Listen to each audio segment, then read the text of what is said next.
আজকে আবারও একটা সহজ আর সুন্দর মিষ্টি রুটি রেসিপি নিয়ে চলে এসেছি। এটা কিন্তু একদম অল্প সময়ে বানিয়ে নিতে পারেন। বাচ্চাদের স্কুল টিফিনে এই রেসিপিটা রাখতে পারেন, সকালে জলখাবারেও। দুধের সঙ্গে কিন্তু বাচ্চাদের একটা দিলে পেটটা ভরে যাবে, জাস্ট অসাধারণ। আর একদিন বানিয়ে তো রেখেই দিতে পারেন। তো দেখুন কতটা মজার হয়েছে, আর ভিতরটা দেখুন, জাস্ট ওয়াও, একদম পারফেক্ট দোকানের মতো রুটি। চাইলে এভাবে ট্রাই করতে পারেন। আসুন দেখে নেওয়া যাক। আর এভাবে কালার হয়েছে সেই প্রসেসটাও আমি বলে নেবো আজকে।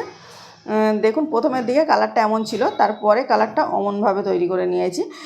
আমি প্রথমে এখানে 1 কাপ মানে জল নিয়ে নিচ্ছি, আর এখানে চিনি দিয়ে নিলাম 3 টেবিল চামচ। মিষ্টি রুটিতে একটু মিষ্টি মিষ্টি বানালে ভালো হয়, স্বাদ অনুযায়ী লবণ দিয়ে নিলাম, লবণ 1 চিমটি পরিমাণ। আর কুসুম গরম জল দিয়ে নিয়েছি। চিনিটা একটু মোটা দানার বলে গুলিয়ে নিচ্ছি, চাইলে চিনির পাউডারও দিয়ে নিতে পারেন। তারপরে এখানে ইস্ট দিয়ে নিলাম 1 টেবিল চামচ, খুব বেশি দেওয়া যাবে না, 1 টেবিল চামচই দিয়ে নিতে হবে। তারপরে ইস্টটা একটু গুলিয়ে নিলাম, আর হালকা কুসুম গরম জলে ইস্ট দিলে সঙ্গে সঙ্গেই গুলে যায়। তারপরে এখানে আমি 1 কাপ আটা দিয়ে নিচ্ছি। আমি টোটাল 1.5 কাপ আটাতে আমি বানাবো। 1 কাপ আটা দিয়ে এখন ডোটা একটু নরম নরম আছে, এই পর্যায়ে আমি 1/2 টেবিল চামচ বেকিং পাউডার দিয়ে নিচ্ছি। ডোটা নরম থাকা অবস্থায় বেকিং পাউডারটা দিয়ে নিতে হবে।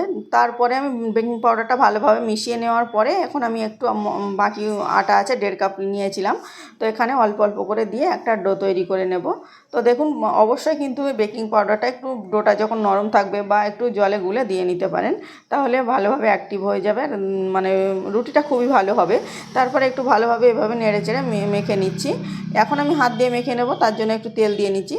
এখানে আমি 4 টেবিল চামচের মতো তেল দিয়ে নিলাম। তেল দিয়ে নিয়ে একটু এভাবে ভালোভাবে মেখে নিয়েছি। এখানে কিন্তু চাইলে ময়দা লাগলে দিয়ে নিতে পারেন। ডোটা খুব বেশি কিন্তু পাতলা হবে না, আবার একটু নরম থাকবে, শুকনো হবে না। প্রথমে এভাবে মেখে নিলাম, আর অল্প অল্প করে আটা দিয়ে দিয়ে মেখে নিচ্ছি। দেখুন এখন ভালোভাবে আমার এই ডোটা মাখা হয়ে গেছে। আর এভাবে মেখে নিলে কিন্তু রুটিটা খুব সুন্দর হয়, স্পঞ্জি হয়, নরম হয়। তারপরে ডোটা একটু গোল করে শেপ দিয়ে নিচ্ছি। শেপ দিয়ে ওপর থেকে একটু তেল দিয়ে নিচ্ছি, তাহলে ড্রাই হয়ে গেলে ফুলতে চায় না চট করে।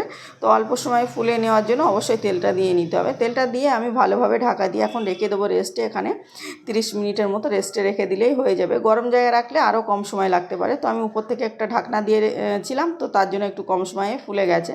দেখুন ফুলে 3 ডবল হয়ে গেছে, একদম পুরো বাটিটা ভরে গেছে। আর ভিতরটা এমন জালিদার হয়েছে, তার মানে ভাববেন রুটিটা একদম অসাধারণ হবে, খুবই ভালো হবে। আর ইস্টটা ভালো মানের ইস্ট নিয়েছি। তো দেখুন তারপরে এটা ভালোভাবে একটু মেখে নেব। এখন হাতে তেল লাগিয়ে নিয়ে আর আটা ছিটিয়ে ছিটিয়ে, মানে ডোটা কেমন হয়েছে তার অল্প অল্প করে ময়দা দিয়ে ভালোভাবে কিন্তু এটা মেখে নিতে হবে। মাখাটা একটু ভালোভাবে দেখলেই বুঝতে পারবেন যে কীভাবে মেখে নিচ্ছি। এভাবে চেপে চেপে এইভাবে মানে হাত দিয়ে এইটা সেমভাবে মেখে নিতে হবে 1-2 মিনিটের মতো। কম সময় মেখে নিতে পারেন, তাহলে তাড়াতাড়ি করে মানে খুব স্পিডে মেখে নিলে কিন্তু কম সময় লাগবে। তো আমি 1-2 বারের মতো এভাবে মেখে নিলাম, নিয়ে ডোটা ভালোভাবে একটা লম্বা শেপ দিয়ে তারপরে এভাবে কেটে নিচ্ছি। আমি এখানে আজকে রুটি বানাবো 5টা, তো তার জন্য একটু বড় করে ডো তৈরি করেছি, আর অল্প অল্প করে মানে কেটে নিচ্ছি। তো দেখুন আমার 5টা তৈরি করা হয়ে গেছে। তারপরে আমি ছোট ছোট করে লেচিগুলো কেটে নিয়ে মানে হাতে মেপে দেখে নিচ্ছি এটা এক সাইজের হয়েছে কি, একদমই সবগুলোই ঠিকঠাক হয়েছে। তার জন্য আমি হাতে করে এমনভাবে গোল করে নিচ্ছি। আর এই সময়টায় যদি মানে হাতে ধরে দেখবেন খুব নরম থাকে, তাহলে একটু ময়দা হাতে দিয়ে বা একটু তেল দিয়ে দিয়ে নিয়ে এভাবে গোল করে শেপ দিয়ে নিতে হবে। দেখুন এভাবে সবগুলো গোল করে নিয়েছি। আর অবশ্যই কিন্তু এই যে বাটিতে বসাবো, এই বাটিতে ভালোভাবে তেল ব্রাশ করে নিতে হবে। তো আমি সবগুলো বাটিতে তেল ব্রাশ করে নিয়ে এই ডোরগুলো বসিয়ে নিয়েছি। আমি একসঙ্গে কিন্তু সবগুলো মানে রাখবো না, একটু পরে দেখিয়ে নিচ্ছি।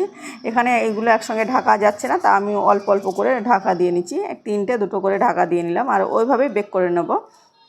দেখুন ফুলে কেমন হয়েছে, মানে পুরো বাটিটা ভরে গেছে।